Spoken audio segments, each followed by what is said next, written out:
for quite some time, so I'm used to it. You're welcome. So, Chef Enrique, welcome to Singapore here and with the National Critics' Choice. And I believe that this is your first time. Is that correct? That's correct. Yes, my first time in Singapore. Very happy to be here. Thank you so much for this interview. And first of all, the audiences would like to find out, how did you become a chef and why? Well, I think that when you're a chef, you're born a chef. It's not something that you choose when you're older. Just some people don't realize they're chefs until they're older, but there are many chefs that are actually chefs that don't cook as a professionally. But I think that when you're a cook, it's something that since you're a kid, you know that you like cooking, that you like being around food, that you enjoy being around the kitchen. I knew this because both my grandparents were bakers and they owned bake shops. So when I went to the bake shop, I remember my brother was always in the cashier and I always went to the kitchen. And I enjoy that, the smells, working with my hands, seeing how things could transform. I like that about cooking. And then when I was in high school and I decided I wanted to be a cook.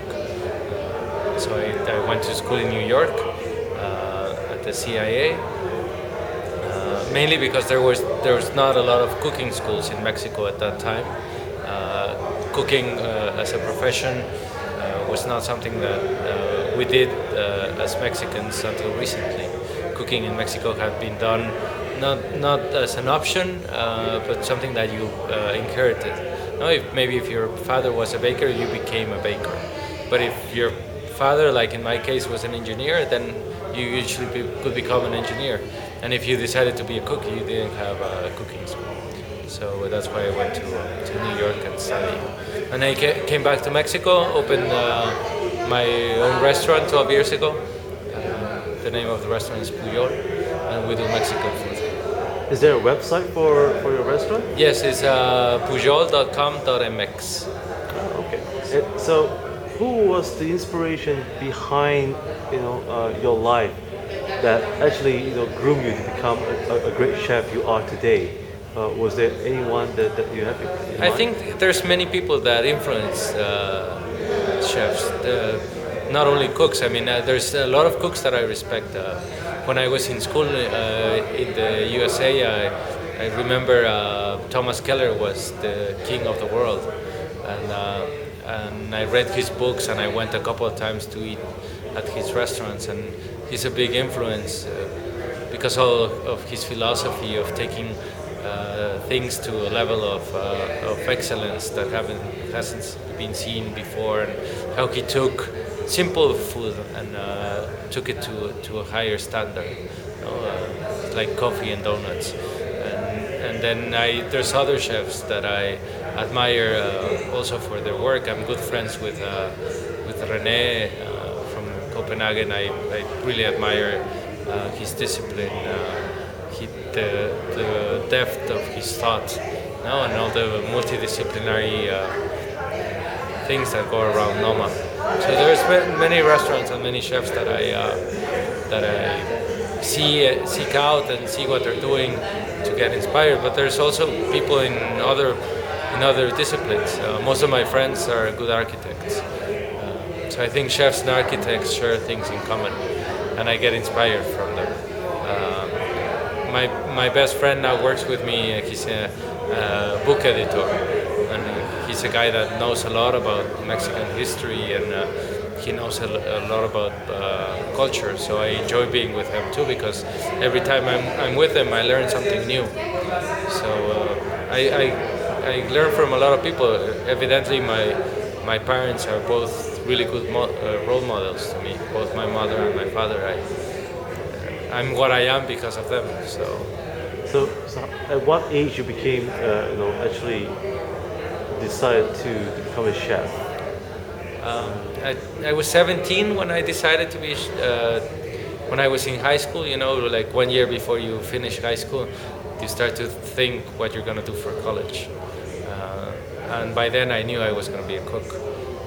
I knew I wanted to be a cook, and like I said, in Mexico there were no there were a couple of cooking schools, but they didn't give you a bachelor's degree. So my father told me like you can do whatever you like, but you need a bachelor's degree. And then I started looking at schools around the world, and I found the CIA, and it was supposed to be the Harvard of cuisine. So now that you're a chef, you know, and there's a question about what is Mexican food. So can you define what is Mexican food? Um, there, there's Mexican food doesn't exist. What exists is a series of regional cuisines of Mexico. But Mexico is so large and so diverse that if you go to Oaxaca, you will eat completely different than if you go to Yucatan or if you go to Veracruz. Perhaps the only place that you can talk about Mexican food would be Mexico City, because that's where all the influences come in. So you go to a restaurant in Mexico City and you will see a mole from Oaxaca and a pescado a la veracruzana, and maybe you'll see cabrito from the north. But if you travel within Mexico, there are many regional cuisines, like any large country would have. So that's to me what Mexican cuisine is. There are many ingredients, or a few ingredients that unify Mexican cuisine, like corn and chiles and beans. No, those three ingredients and pumpkins. Those four ingredients are used throughout Mexico in a crop system called la milpa. So those four ingredients you can find almost everywhere in all of our regional cuisines. Also tomatoes, which are Mexican. What kind of ingredients that you love using? You know, are there any peculiar ingredients in Mexico that you often use for your menu, or do you have any preferences that you love to use any other ingredient around the world? I think that Mexican food, if you don't use tomatoes, onions, and peppers, it's hard to make a Mexican dish. But the other thing is that Mexican food is not always spicy, because this is something that people have a wrong perception. A good dish is one that is spicy enough that you can taste it, but not spicy, not that spicy that it numbs your mouth or that it covers up the rest of the flavors. So being good with the amount of peppers to use is something that Mexicans know how to do, and this idea of spicy Mexican food is true in some cases, but it's not always true. So do you also specialize in making Mexican desserts? There's a culture of Mexican pastries and candies and sorbets and some desserts. Not a lot of them, but we do a lot of candies. No? As you know, chocolate and vanilla are from Mexico. They're original from Mexico, so it's something that we're used to. But we didn't have sugar before the Spanish came. We did have honey, but the sugar came with all the dairy products came with the Europeans. So those ingredients were not that Mexican, although they've been incorporated to the culture now. I think this is the beautiful thing about cuisine. It's always moving. I don't think that you can right now at this point in the world, you can talk about things that are not from a country. No, like to me, cilantro is Mexican. I know it's not Mexican, but we use it a lot, and it was a couple of hundred years ago that we started using cilantro. So now, if we started using broccoli, maybe you'll know. In 100 years, you'll think that broccoli is Mexican, or Mexicans will think that. So cuisine is always moving. I think that we should have an open mind. Of course, we should always keep true to ourselves and honor tradition and be proud of who we are as a people. But we're always moving, always incorporating new ingredients and taking them in the culture and using them.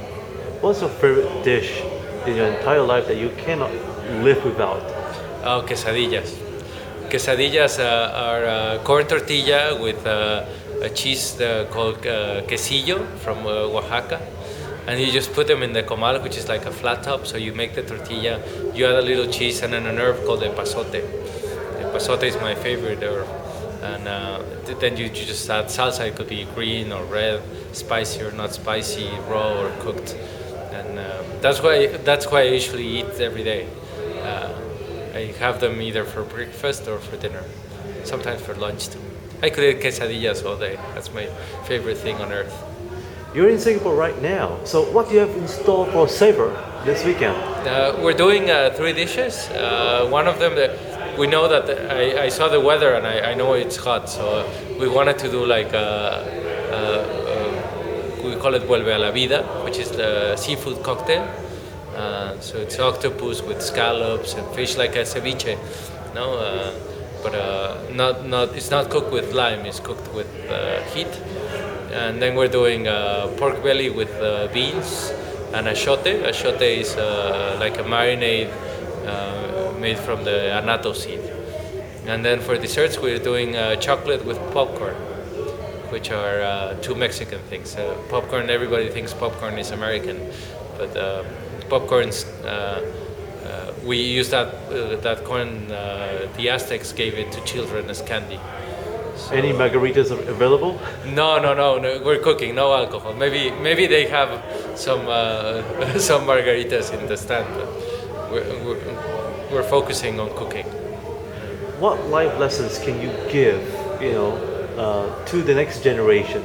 I mean, you've come so far in this life, and could you give probably 3 points that you probably could contribute for the next generation of chefs and perhaps even life lessons?